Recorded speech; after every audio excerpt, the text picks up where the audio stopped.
Iraq में Islamic resistance के हमले का वीडियो सामने आया है। मौसूल में अमेरिकी कब्जे वाले इलाके में अटैक किया गया।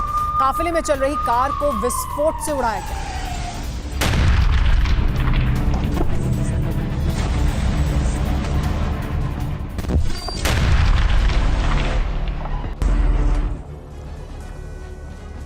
पहले हवाई हमला और फिर गाजा में ग्राउंड ऑपरेशन। इजराइल ने पूरी ताकत झोंक दी, लेकिन फौज गाजा की उस जगह को नहीं तलाश सकी जहां बंधक रखे गए। बारूद की ताकत तो नाकाम रही, लेकिन अमेरिका की कोशिशों की वजह से हमास से पहले दौर की संधि जरूर हो गई। युद्ध के बीच हमास और इजराइल के बीच किसी भी तरह का समझौता कराना बेहद मुश्किल था, लेकिन कई ऐसी वजहें थी जिसने इजराइल को संधि के लिए मजबूर कर दिया।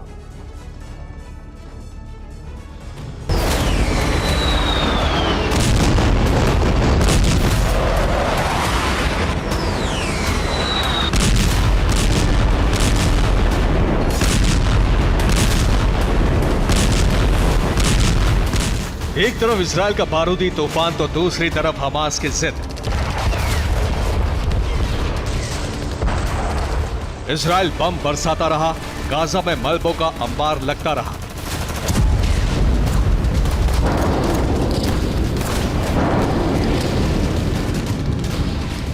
अस्पताल तक में हमले हुए, लेकिन बारूद के दम पर इजराइल एक भी बंधक नहीं छुड़ा सका।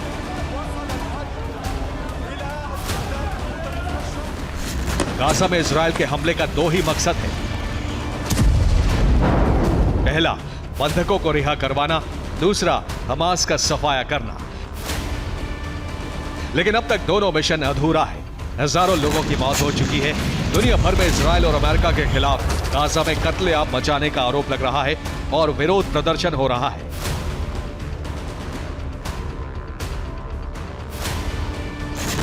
सिर्फ गाजा ही नहीं, मिडिल ईस्ट में अमेरिकी बेस पर भी लगातार हमले हो रहे हैं। अमेरिका को अपने बेस की सुरक्षा बढ़ाने के साथ ही ईरान समर्थित गुटों पर हमला करना पड़ रहा है। इस बारूदी संग्राम के बीच बंधकों को छुड़ाने के लिए एक और मोर्चे पर काम चल रहा था, जिसे लीड कर रहे थे खुद अमेरिकी प्रेसिडेंट बाइडेन।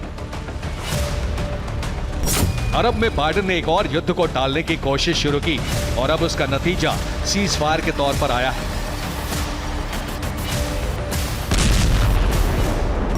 7 अक्टूबर से अमेरिका ने बंधकों को छुड़ाने की कोशिश शुरू कर दी थी। 8 अक्टूबर को अमेरिकी विदेश मंत्री एंटनी ब्लिंकन ने कतर के प्रधानमंत्री मोहम्मद बिन अब्दुल रहमान बिन जासिम अल थानी को फोन किया था। ब्लिंकन ने अल थानी के सामने बंधकों का मुद्दा उठाया था। इस दौरान तुर्की, मिस्र और फ्रांस के अधिकारियों के बीच कई बार बैठकें भी हुई। अमेरिकी डिप्लोमैट्स को उम्मीद थी कि बंधकों को छुड़वाने के लिए कतर मध्यस्थता करवा सकता है, और यही हुआ भी। इसके बाद 20 अक्टूबर की रात को हमास ने 2 अमेरिकी बंधकों जूडिथ और नताली रानन को छोड़ दिया। इसके बाद अमेरिका की उम्मीदें और बढ़ गईं।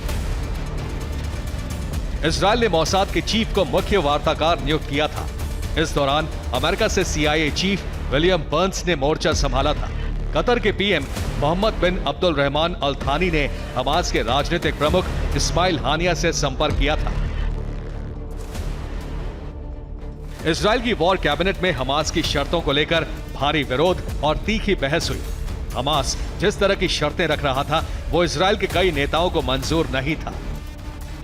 लेकिन अमेरिकी प्रेशर और गाजा में बंधकों को छुड़ाने में नाकामी ने इजरायली सरकार को मजबूर कर दिया और आखिरकार हमास की शर्तें मान ली गई। हालांकि इजरायली PM ने ऐलान कर दिया है कि हमास के सफाई का मिशन जारी रहेगा। अमेरिका ने 4 दिनों के लिए सीज फायर करवा दिया है, लेकिन ये कायम रहेगा। ये हमास के लिए बहुत मामूली राहत है।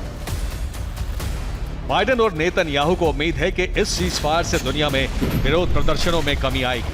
Bureau report, TV9, Bharatvarsh.